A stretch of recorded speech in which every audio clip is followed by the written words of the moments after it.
ವಿದ್ಯಾರ್ಥಿಗಳಿಗೆ ತಿಳಿಸಿ ಹೇಳ್ತಾನು ಲಕ್ಷ ಕೊಟ್ಟು ನೋಡ್ರಿ, ಸರಿಯಾಗಿ ಅರ್ಥ ಮಾಡ್ಕೋರಿ. ಈ ಇದರ ಮೇಲೆ ಗಣಿತ ಬರ್ತಾವೆ.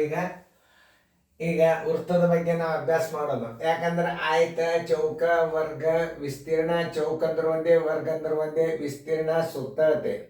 ವೃತ್ತದ ವಿಸ್ತೀರ್ಣ, ಪರಿಧಿ, ತ್ರಿಜ್ಯ, ವ್ಯಾಸ, ಈ ಲೆಕ್ಕಗಳು ಬರ್ತವೆ. ಅಂದಾಗ ಇದು ನ್ಯಾಚುರಲ್ ವಿಡಿಯೋ ಕೋಚಿಂಗ್ ಕ್ಲಾಸ್ ಅಂದ್ರೆ ಏನಪ್ಪಾ ಅಂತಂದ್ರೆ, ಇದು ಜಸ್ಟ್ ನಿಮಗೆ ನಾ ತಿಳಿಸಿ ಹೇಳ್ತಿರ್ತಾನೆ. ಇದನ್ನು ನಾ ಹೇಳೋದ್ರಿಂದ ಏನಾಗ್ತದೆ ಅಂದ್ರೆ, ನೀವು ಸರಿಯಾಗಿ ಅರ್ಥ ಮಾಡ್ಕೊಂಡ್ರೆ ಪರಿಧಿ ಅಂದ್ರೆ ಏನು, ತ್ರಿಜ್ಯ ಅಂದ್ರೆ ಏನು, ವೃತ್ತ ಕೇಂದ್ರ ಅಂದ್ರೆ ಏನು, ಆಮೇಲೆ ಜ್ಯಾ ಅಂದ್ರೆ ಏನು, ಎಲ್ಲ ಸವಿಸ್ತಾರವಾಗಿ ಬಿಡಿ ಭಾಗಗಳ ಬಗ್ಗೆ ನಾನು ನಿಮ್ಮ ಕ್ಲಾಸ್ ಹೇಳ್ತೇನೆ. ಆಮೇಲೆ ನೀವೇನು ಮಾಡಬೇಕು, ಲಕ್ಷ ಕೊಟ್ಟು ನೋಡಬೇಕು. ವೃತ್ತದ ಬಗ್ಗೆ ನಾವು ಅಭ್ಯಾಸ ಮಾಡೋಣ. ವೃತ್ತವನ್ನು ರಚಿಸಲು ಡ್ಯಾಶ್ ಬಳಸುತ್ತೇವೆ ಅಂತ ಪ್ರಶ್ನೆ ಬಿದ್ದಾಗ ನೀವು ಅಲ್ಲೇ ಕೈವಾರ ಅಥವಾ ಕಂಪಾಸ್ ಅಂತ ನೀವು ಉಪಯೋಗ ಮಾಡ್ಬೋದು. ಅದನ್ನು ಚಿತ್ರ ತೋರಿಸಿದ್ರು. ಇದು ಪೆನ್ಸಿಲ್, ಇದು ಒಂದು ಸೂಜಿ ಆಕಾರ ಇರ್ತದೆ, ಅದು ಕಂಪಾಸ್ ಪೆಟ್ಟಿಗೆ ಒಳಗೆ ಇರ್ತದೆ. ಇದು ನಾನು ನಿಮಗೆ ತೋರ್ಸಿನ ಕಂಪಾಸ್ ಅಂದ್ರೆ ಏನು ಅನ್ನೋದು ಸಹಿತ ನಾ ಇಲ್ಲಿ ಚಿತ್ರದ ತೋರ್ಸಿನು ನೋಡ್ರಿ. ಸ್ವಲ್ಪ ಚಿತ್ರ ತೆಗೆಯಲಿ ಅಂದ್ರೆ ಪರ್ಕ್ ಆಗಿದ್ರು ಅಡ್ಜಸ್ಟ್ ಮಾಡ್ಕೊರಿ. ಇದೇನದ ಇಲ್ಲಿ ಶೀಸ್ ಹಾಕ್ತಿದ್ದೀವಿ, ಇದು ಶೀಸ್ ಹಾಕಿ ನಾವು ವೃತ್ತವನ್ನು ತೆಗಿತೀವಿ. ವೃತ್ತದ ಮುಖ್ಯ ಭಾಗಗಳು ಯಾವುವು ಅಂತಂದ್ರೆ, ಆ ವೃತ್ತಗಳ ಭಾಗಗಳನ್ನೇ ಕೇಳ್ತಾನೆ. ವಿಸ್ತೀರ್ಣ ಕೊಡ್ತಾನೆ, ತ್ರಿಜ್ಯ ಕೇಳ್ತಾನೆ, ವಿಸ್ತೀರ್ಣ ಕೊಡ್ತಾನೆ, ಪರಿಧಿ ಕೇಳ್ತಾನೆ, ವ್ಯಾಸ ಕೊಡ್ತಾನೆ, ತ್ರಿಜ್ಯ ಕೇಳ್ತಾನೆ, ತ್ರಿಜ್ಯ ಕೊಡ್ತಾನೆ, ವ್ಯಾಸ ಕೇಳ್ತಾನೆ. ಅವೆಲ್ಲ ಅಭ್ಯಾಸವನ್ನು ಕೇಳ್ತಾನಪ್ಪ ಅಂದ್ರೆ ನಾವು ಬೇಸಿಕ್ ಸ್ಟಡಿ ಮೊದಲು ಕಲಿಬೇಕು. ಅದಕ್ಕೆ ನಿಮಗೆ ನಾನು ವೃತ್ತದ ಬಗ್ಗೆ ಗಣಿತ ಒಮ್ಮೆ ಹಾಕಲಿಲ್ಲ. ಅದರದ್ದೆಲ್ಲ ಸೂತ್ರಗಳನ್ನು ನಿಮಗೆ ನಾ ತಿಳಿಸಿ ಹೇಳೋ ಟೈಮ್ದಾಗ ನಿಮಗೆ ಮುಂದೆ ಗಣಿತಗಳು ಹೆಂಗೆ ಮಾಡಬೇಕು ಅನ್ನೋದು ಬರ್ತದೆ. ಯಾಕಂದ್ರೆ ನೀವು ವರ್ಗಮೂಲ ಕಲ್ತೀರಿ. ಈಗ ವರ್ಗಮೂಲವನ್ನು ನೀವು ಪರ್ಫೆಕ್ಟಾಗಿ ಕಲ್ತಿರಿ ಅಂತಂದ್ರೆ ನಿಮ್ಗೆ ವೃತ್ತದ ಲೆಕ್ಕಗಳು ಸರಳಾಗಿ ಬರ್ತವೆ. ತ್ರಿಜ್ಯ ಕಂಡು ಹಿಡಿಬೇಕಾದ್ರೆ ವರ್ಗಮೂಲ ಕಂಡು ಹಿಡಿಬೇಕಾಗ್ತದೆ. ಆಮೇಲೆ ಚೌಕದ ಭುಜ ಕಂಡು ಹಿಡಿಬೇಕಾದ್ರೆ ವರ್ಗಮೂಲ ಲೆಕ್ಕ ನೀವು ಕಲಿಬೇಕಾಗ್ತದೆ. ಅದಕ್ಕೆ ಆ ಕ್ರಮಬದ್ಧವಾದ ಅಭ್ಯಾಸಗಳನ್ನು ನೀವು ಲಕ್ಷ್ಯ ಕೊಟ್ಟು ನೀವು ನೋಡಿದಿರಿ, ಅಭ್ಯಾಸ ಮಾಡಿದಿರಿ ಅಂದ್ರೆ ಇದು ಮುಂದಿನ ಅಭ್ಯಾಸಗಳು ತಿಳಿತಾವೆ. ನಾವು ವರ್ಗಮೂಲ ತಿಳಿಸಿದ್ದಿಲ್ಲ ಅಂದ್ರೆ ನಿಮಗೆ ಈ ಗಣಿತಗಳು ತಿಳಿಯುವುದಿಲ್ಲ. ಆಲ್ರೆಡಿ ನಿಮಗೆ ವರ್ಗದ ಲೆಕ್ಕಗಳು ಬಂದು ಹೋಗಿಬಿಟ್ಟಾವೆ ಹಿಂದಿನ ನಂಬರ್ದಾಗ. ನೀವು ಯಾವುದೇ ಒಂದು ಅಭ್ಯಾಸವನ್ನು ಹೆಂಗೆ ನೋಡ್ಕೋಬೇಕು ಅಂತಂದ್ರೆ, NCB ಅಂದ್ರೆ ನವೋದಯದ ಅಭ್ಯಾಸ ಚಾಪ್ಟರ್ ವೈಸ್ ನಿಮಗೆ ಅಭ್ಯಾಸ ಹಾಕಿರ್ತೀವಿ. ಒಂದರೊಳಗೆ ನೀವು NCB ಒಂದು ನೀವು ಅಭ್ಯಾಸ ಮಾಡಿದರೆ ಸ್ಥಾನ ಬೆಲೆ ಮತ್ತು ಆಮೇಲೆ ಏರಿಕೆ ಕ್ರಮ, ಇಳಿಕೆ ಕ್ರಮ, ದೊಡ್ಡ ಸಂಖ್ಯೆ, ಚಿಕ್ಕ ಸಂಖ್ಯೆ ಹೆಂಗೆ ನಿಮಗೆ ಆ ಚಾಪ್ಟರ್ ತಿಳಿಸ್ತದಲ್ಲ, ಹಂಗೆ ಈ ಅಧ್ಯಾಯನೂ ನಿಮ್ಗೆ ವೃತ್ತದ ಬಗ್ಗೆ ತಿಳಿಸ್ತಿರ್ತವೆ. ವೃತ್ತದಾಗ ಎಷ್ಟು ನಮೂನಿ ನಿಮಗೆ ಲೆಕ್ಕ ಕೇಳ್ತಾನೆ, ವೃತ್ತದಿಂದ ನಾವು ಯಾವ್ಯಾವ ಲೆಕ್ಕಗಳನ್ನು ಮಾಡಬೇಕು ಅನ್ನೋದರ ಬಗ್ಗೆ ಇದರ ಕ್ರಮ ಪದ್ಧತಿ ಪ್ರಕಾರ ಗಣಿತಗಳನ್ನು ತಿಳಿಸಿ ಹೇಳುವಾಗ ನೀವು ಲಕ್ಷ್ಯ ಕೊಟ್ಟು ಕೇಳಿ.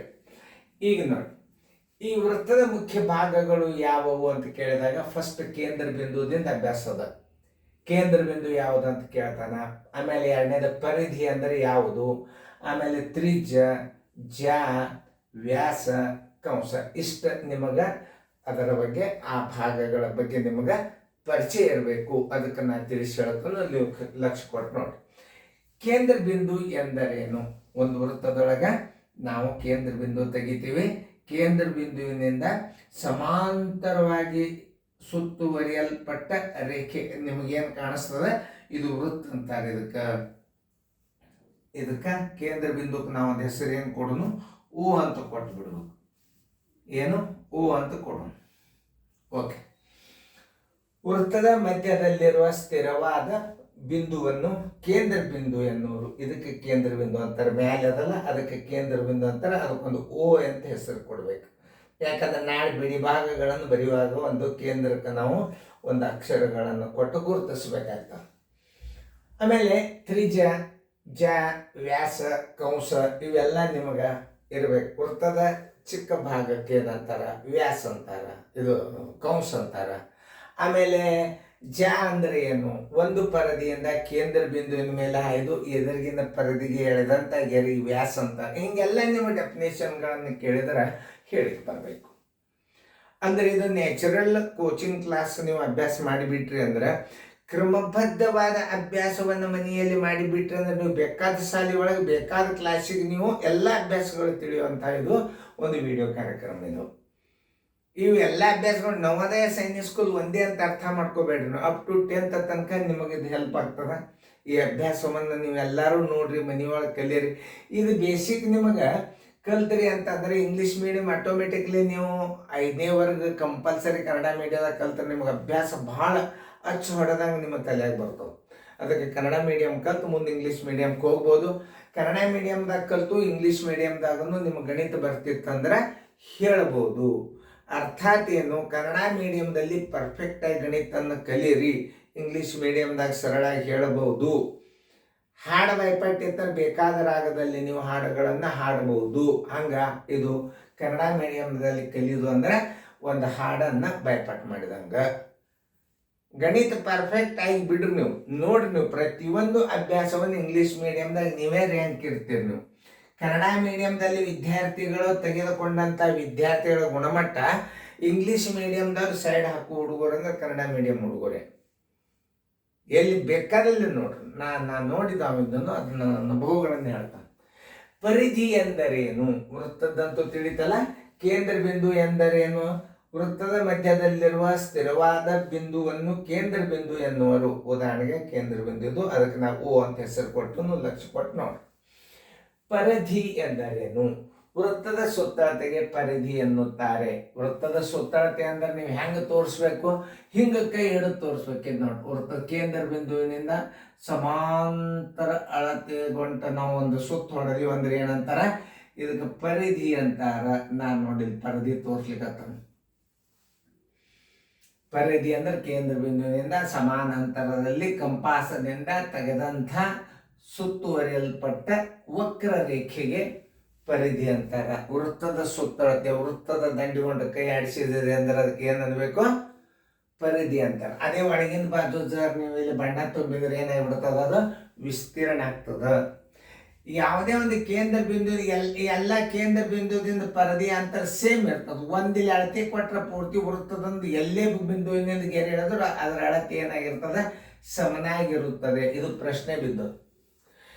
ಕೇಂದ್ರ ಬಿಂದುವಿನಿಂದ ಪರಿಧಿಯವರೆಗೆ ಎಳೆದಂಥ ಪ್ರತಿಯೊಂದು ರೇಖೆಯು ಒಂದೇ ಅಳತೆ ಆಗಿರುತ್ತದೆ. ಎಸ್, ಸರಿ ಅಂತಂದು ಬರೆದು ಬಿಡಬೇಕು. ಇದು ಪ್ರಶ್ನೆ ಬೀಳಬಹುದು. ತ್ರಿಜ್ಯ ಎಂದರೇನು?